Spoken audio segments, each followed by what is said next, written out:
nyumira ku Uganda Lifestyle. Akati kakati akatambi ako koolabye ye King Saha yali mu Kivulu awerubire Mengo era nga yenkuuka kati naye okutakwataganaabwe ne Bebe Cool buleka buli lucha bugenda bukula kati andowooza trend eriwo atalina gganga nnene amunnange ebyokulumba sooka obeere nga obyesonyiwa kubanga abamu incidence yagwawo temwagiraba ebigambo Saha byali akoona banne nga ali ku stage ababyerabidde bye bino nemwaza wezongera nemwaza bebazi w'emirimu era muzikola mulimu embwa ennene mulimu n'embwa entono ezira bazikola mulimu zi big size mulimu ne small size ng'obulaba bukola nemwaza wezongera nemwaza bebazi w'emirimu era muzikola ezimusumba olina jana balimba musodawunya kati wakati n'ebyo ebigambo abamu tebibayisa bulungi era n'abafangoni bagambye nti ekyasinze okuvaako olutalo ye Palaso okubeera ku Kivulu ku Forest Park ali n'atandika okubeera nga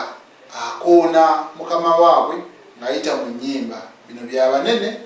n'endala so kati bwe tutunuulira ebyo amatulabira ddala nga si birungi kati kyolabaawo ke katambi akalala akasobodde okubeera nga kafuluma kano nno kasobodde okubeera nga kalaga butya abantu baneeno bwe bazzeemu ne basobola okuba nga boonoona ebintu ebyabadde mu paakingi neri mu nnyumba ne basobola okubeera nga bakoonakoona kati mu katambi ako mwalabikiddemu omuntu era yabadde akoogeramu ng'agamba wuyo Palaso kati mu kufuluma ebweru emmoloka ezabadde mu paakingi nazo ababadde ku bizimbe basobodde okukwata abantu baneeno nga bali mu kwonoona bintu baasa amataala baasa endabirwamu n'ebirala bingi basobodde okubeera nga byonooneka kale munnange bw'otunuulira ekintu ekifaananako bwe kityo ye akulira Secretarian Scheme Julio yagenze mu ddwaliro era akoze interview ali mu kalwaliro akamu nannyonnyola butya byabadde era n'omuvubuka omulala ali ku security naye yasobodde okubeera nga akubwa ejjinja bano bannyonnyodde nti obulumbaganyi buneeno bwabadde bwa mirundi ebiri obwasoose bwakolebbwa ku ssaawa 9 ogw'ekiro ate obwokubiri ne bajja ku makya wakati w'essaawa 2 n'essaawa 3 kitegeeza babadde tebannaba kubanga bazikiza bagamba mu kubona eno obw'essaawa 2 mbu ne Palaso yajjiddeko era waneeno basobodde okubeera mbu nga bakoona enzigi ez'ennyumba aleko ssa n'okugattako okwonoona ebyabaddewo emmotoka zayonoonese ne pikipiki ne bagenda mu maaso n'okubeera nga bazoonoona kati mu mbeera nga bweri n'omwogezi wa poliisi mu Kampala n'emirirwano ayina kineeno kyasobodde okubeera nga akyogerako ku mbeera eriwo abayimbi okutandika n'egganga zineeno okubeera munnange nga balwanagana kino na kino na kiri jo abayimbi Palaso ne Secretarian Scheme bagenda tugenda kuyimba eri Forest Park Buloba Palaso yasoseeyo ali ku stage ayimba Secretarian Scheme genda tukale kumpye naye kuzino waliwo system gyemuyita aba freestyle Palaso nakyusanga tambuka okuyimba freestyle naye mu kuyimba okwo waliwo ebigambo byabadde ayimba ate nga kirabika yanyiziza abavubuka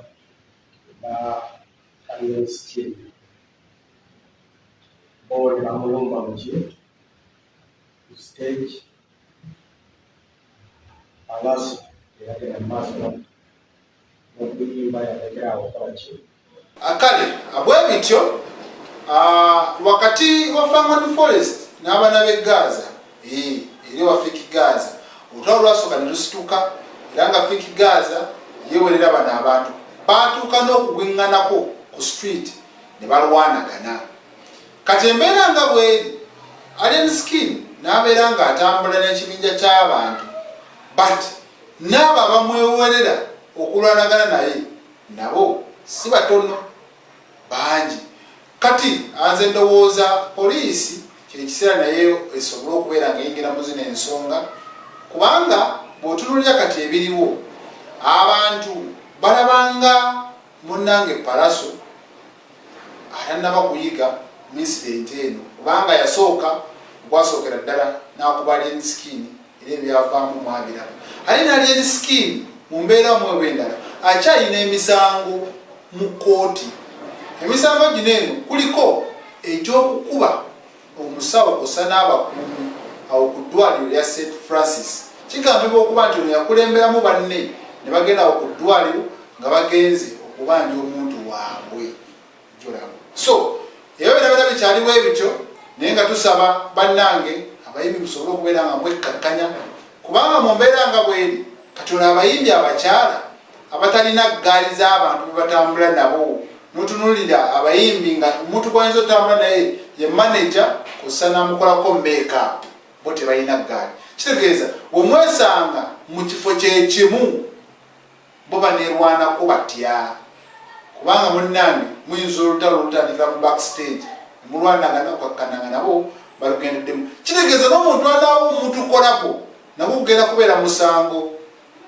gwe Palaso lwaki yakuwadde kolabo nga tetukwatagana